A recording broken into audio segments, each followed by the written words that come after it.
Oh yeah, this is from... זה לוקח כמה שעות, אבל בסוף, הנה היא. But finally, here she is.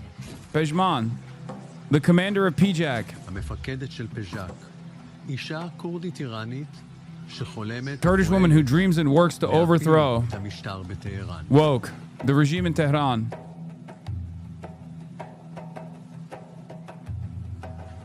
Peyman, you are now one of the most wanted persons by Iran and by Turkey. Aren't you afraid?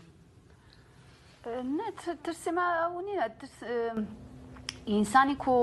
on Nina Turks that they want to kill us, that they want to capture us.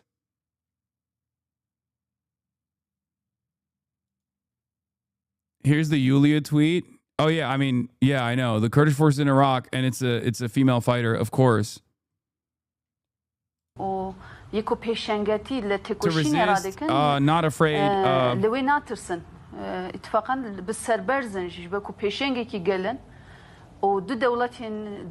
Governments that cooperate with Turkey. Is the Iranian regime a fascist regime? I know it doesn't matter, but leftists seem to think that Iran is somehow not responsible for killing protesters. Okay, I'm going to try to do this to the best of my ability to help you understand. Who do you think between the Iranian government and the Israeli government is more ruthless, more cruel, more violent, maintaining an apartheid structure? The answer is not Iran, okay? Iran has a theocratic governance structure. Iran is very repressive, oftentimes even brutal to its own citizens from time to time. Part of that is because of this, what you are seeing right now. Part of that is because they have a very heavy-handed approach, so much so that it actually creates a national security problem for Iran. This is true. Having said that, however, every part of the Israeli design is not for the betterment of the Iranian people or the Iranian government, for Iranian culture. Israel does not want Iran to exist, okay? Israel does not want Iran to exist. They openly admit this all the fucking time. I just showed you a Financial Times article where an Israeli envoy straight up said it. They said, we don't give a fuck what happens. It doesn't matter. What are you going to do about it?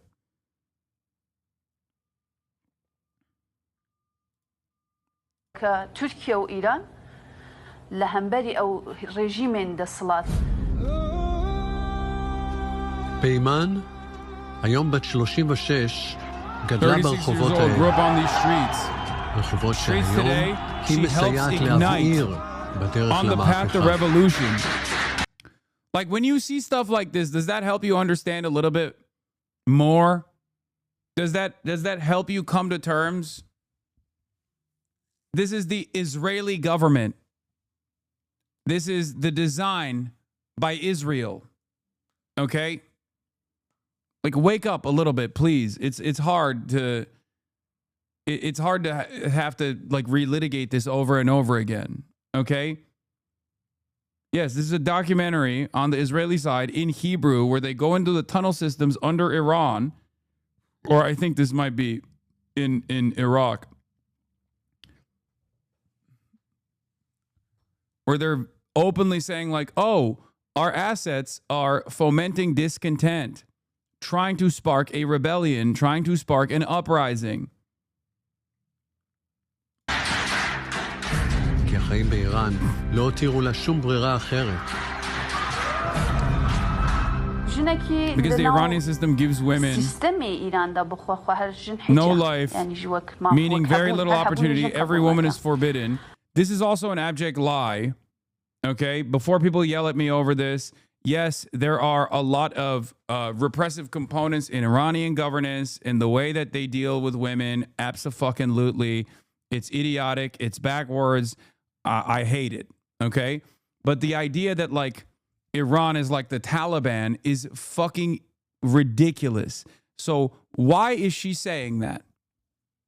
Why is she making it seem like Iran behaves exactly like Afghanistan to an Israeli audience? Why is she leaning into this notion? Iranian women have a higher level of educational attainment than Israeli women do. That's not even a fucking joke. That's not bullshit. That's just facts. Okay? Iranian women have the highest level of educational attainment per capita than virtually every other country on the planet. Okay? Just so you understand, there are repressive elements that deny Iranian women freedom in regular society. But they're trying to make it seem like Iranian women have no options. They don't work in the workplace. They don't do this. They don't do that. This is not a reality in Iran. کچێکی نۆرمال کچێکی لە ماڵ کچێکی کۆ بەس کچێکی بووم کۆ بەردام گرایشی منی کۆ ئەو سیستەمە قبول نەکەم هەبوو ئەمە ئەو گرایشی ئازادی بوو. Why did they just give up on the fucking English subtitles, dude? I think she's saying, what? What is she saying? She's saying that they force women to wear the niqab, right? I can't tell. Kurds! What is she saying?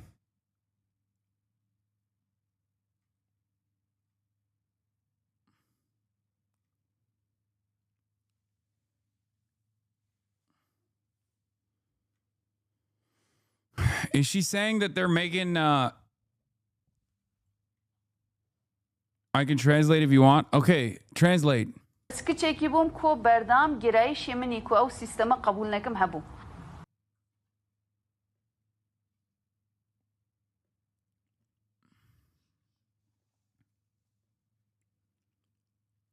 Oh, now you want to hear from Kurdish voices? Yes. Typical Ottoman ordering the Kurds in the chat. I am joking. What does she say? ئەمە ئەو گرایشی ئازادی بوو سەرسەبەبی کوک و ناس. Our stance as Marxists should be against all fascism everywhere, Israeli, American, and Iranian. It still doesn't mean some fascists should be allowed to bomb the shit out of others. Yeah, I don't know if you understand this, but like, she is an asset for Israel and America, okay? Like, I don't know how else to explain this to you.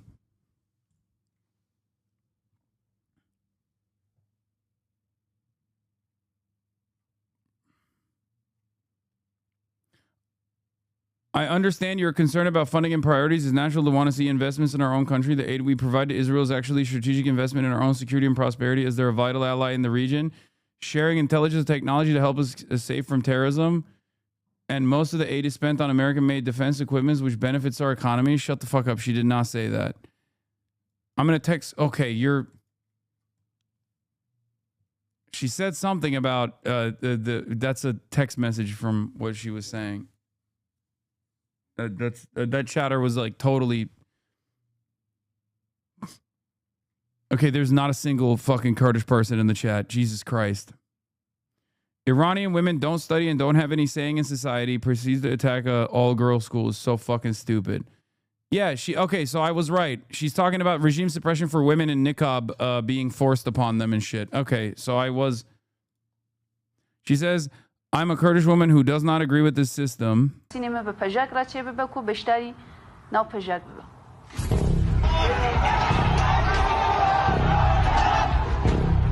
לא מעט מהמחאות שאנחנו רואים, בעיקר באזורים קורדים באיראן, הם יוזמה של פז'ק. זה מתחיל הרבה לפני, שנים של חינוך למחאה. Years of education for protest. Okay. Anyway, here's what Israel's saying. Already on Monday, we're talking about thousands of Kurdish forces crossing the border, taking offensive, positions in the mountainous area of Mariwan. This is the mountainous range really on the border between Iran and Iraq. This is based on information from an official from the coalition of political forces of Iranian Kurdistan. These thousands of Kurdish fighters, mainly from the Pejak, these are Iranian Kurds who have fled into Iraq, trained for this moment exactly, and have now launched their offensive into Iranian territory. And as we speak, there's reports of intense airstrikes on IRGC positions in Mariwan, which would indicate coordination between the Kurdish forces and whoever is striking those positions, be they American or Israeli forces. you know, throughout these past couple of days, there have been numerous reports of coordination between the Trump administration and Kurdish forces in Iraq, including direct conversations between President Trump and Kurdish leaders. Coinciding with that, there is also a phone call between the Iranian foreign minister and the president of Iraqi Kurdistan, warning against any operation along the border between Iran and Iraq. And so we are seeing right now that that ground offensive has already begun.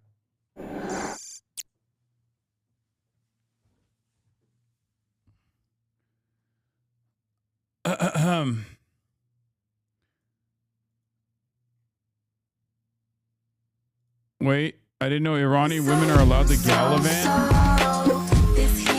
Yes, there are a lot of liberalized areas in Tehran. It's true. The government literally fucking, like, Iranian people fought for this, okay? They died for this. They got arrested for this. Just so you understand. Like, that's not... Iranian women are literally pushing for progress themselves. I was visiting there in the winter, left January 8th. Pure coincidence, by the way. So many of my friends and family don't wear hijab anymore. Tehran especially has progressed so much. This war and foreign interventions is going to set everything back. I know.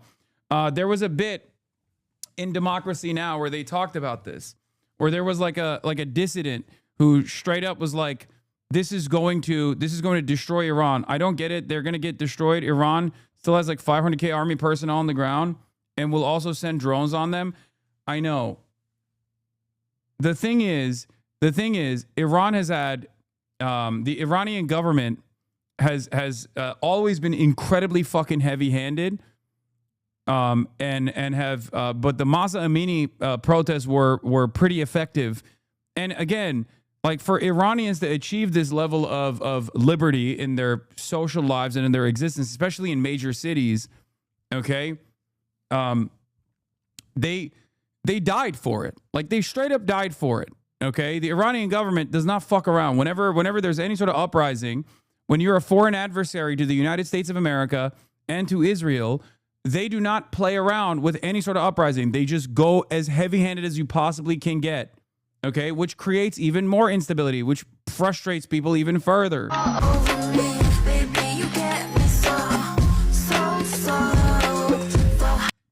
Murdering civilians is just heavy-handed. I don't know what else you want me to say. I'm saying they're fucking ruthless. They're brutal. What the fuck do you want? Do you want me to sit here and justify nuking Tehran? Because that's not going to fucking happen.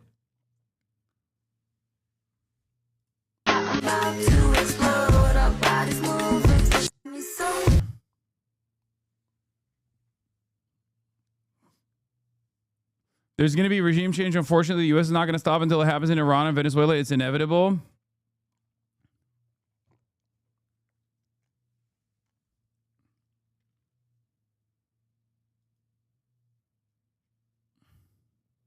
It turns out the Iranian warship sunk by Trump forces was at India for a Navy event invited by India. It looks like India deceived Iran and sold them out. This is a blatant war crime. Oh. How'd that fucking...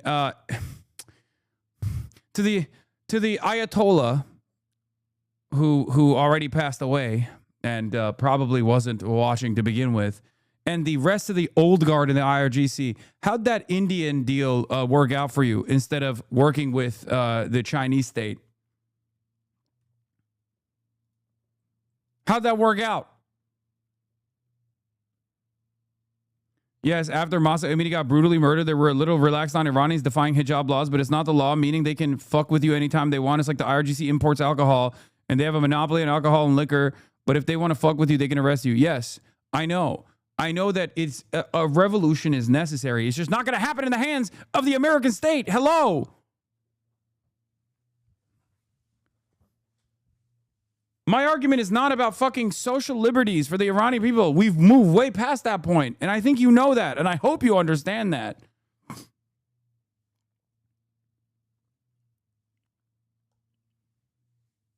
I got shot with rubber bullets during the Mahsa Amini protests. We lost around 5,000 people and 10,000 got arrested. We gained some social liberties, but the economy has gotten worse ever since. I got out of Iran by 2024. Exactly. And now it's going to get so much fucking worse.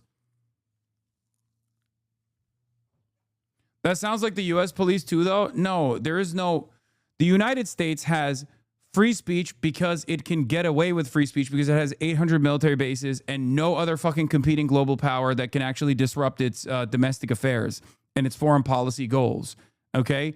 Countries that are in the periphery that are designed as state adversaries, foreign adversaries by the U.S. state, cannot get away with allowing any sort of discontent to go on, because even a fraction of discontent yields mass instability and potential regime collapse. This is why they get more and more aggressive, whether it be Cuba in the way that people talk about the Cuban government, which has been, I mean, in comparison to like Iran or even China, the Cuban government is obviously a liberal bastion. But once again, the reason why America is losing its free speech protections right in front of our eyes is because America is losing its power around the globe. It's losing its fucking hegemonic superpower status. And that's why we're now thinking a little differently about our domestic affairs.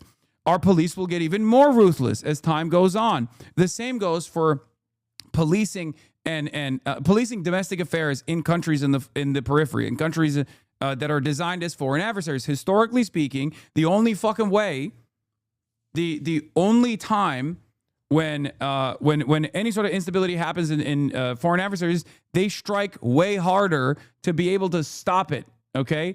And in the process of striking hard, if they can't overcome it with like economic development as China has, that leads to mass instability. That only foments more instability. And the ultimate goal is always regime collapse.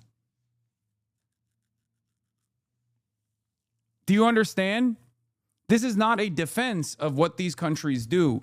But the reason why you can't compare it to America, when you say, oh, well, America kills like 1,000 people a year, our police kills 1,000 people every year, it's not a comparison, okay? You've never experienced anything like this. You've never even experienced anything like this like you see in Turkey, which is far better off than